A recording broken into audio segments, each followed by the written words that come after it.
একদিন নাটোরের নলটাঙ্গা উপজেলার পিপরুল ইউনিয়নের বাঁশভাগ পূর্বপাড়ায় পূর্বশত্রুতার জেরে কৃষক হজরত আলী সরদারের 2.25 বিঘা জমি সম্পারানি জাতের ধান রাতের আঁধারে বিষ দিয়ে ঘাস মেরে পুড়িয়ে দেওয়ার অভিযোগ পাওয়া গেছে। হজরত আলী জানান, শুক্রবার রাতে কাটাছেঁড়া করে কোনো ব্যক্তি বিষ প্রয়োগ করেছে। সকালে মাঠে এসে ধান ও খড় নুয়ে পড়া ও পচে যাওয়া দেখে বুঝতে পারেন ক্ষতি হয়েছে।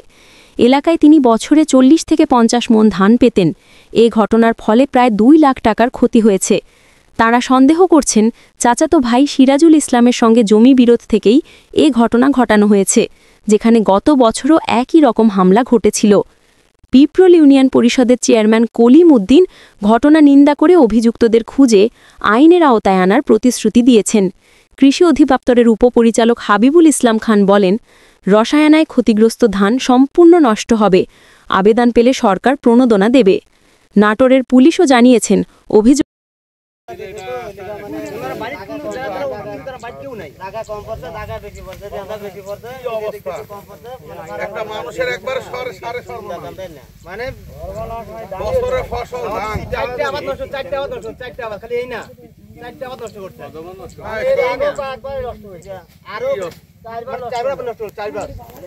প্রথমবারটা অনেকে বিশ্বাসই করে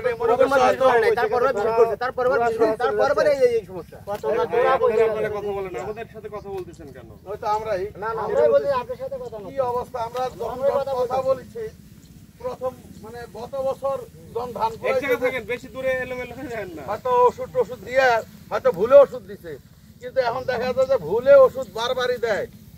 গত বছরের ধান একই অবস্থা। এবারও 3টা জমিতে ঘাস মারা ওষুধ দেওয়া গুলো, এরা ঘাস মারাই অবশ্যই, তাছাড়া এরকম হওয়ার কথা না। ধান মুক্ত হয়ে আসছে, অল্প দিনে হয়তো পাইকে যাইতে হয়।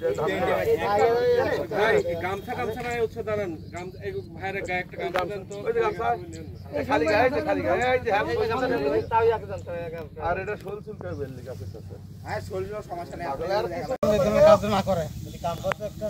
আল্লাহ তুমি যে ভালো জানো কে কে করছে, এটা আবার নষ্ট করছে। আল্লাহ তুমি ভালো বুঝো, না করে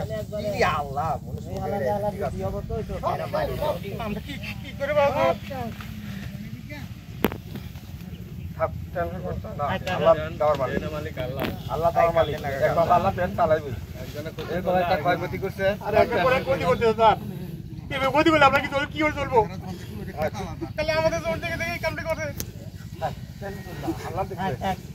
তিনবার আমার এই ক্ষতিগুলো করলো। আমি বাবাকে কি করে চলবো? বাবাকে শোনাই নাই, বাবা স্টক করে। আমার বাপ অসুস্থ, কানে শুনে না, না। এর আগে একবার বিয়ের সময় আমার বাপ দেখছে, আমার বাপ এসে বলছে পুলিশ স্টেশনে মামলা দিয়েছে। আমার বাপ দেখতে পারে না, দেখে আমার বাপ কেসটা আমার চিন্তা করেনি, আমার কেসটা আবার বুঝি বানচাল করে দিয়েছে। যাক, এখন আল্লাহ এখন মানুষের বিভিন্নভাবে পরীক্ষা করে।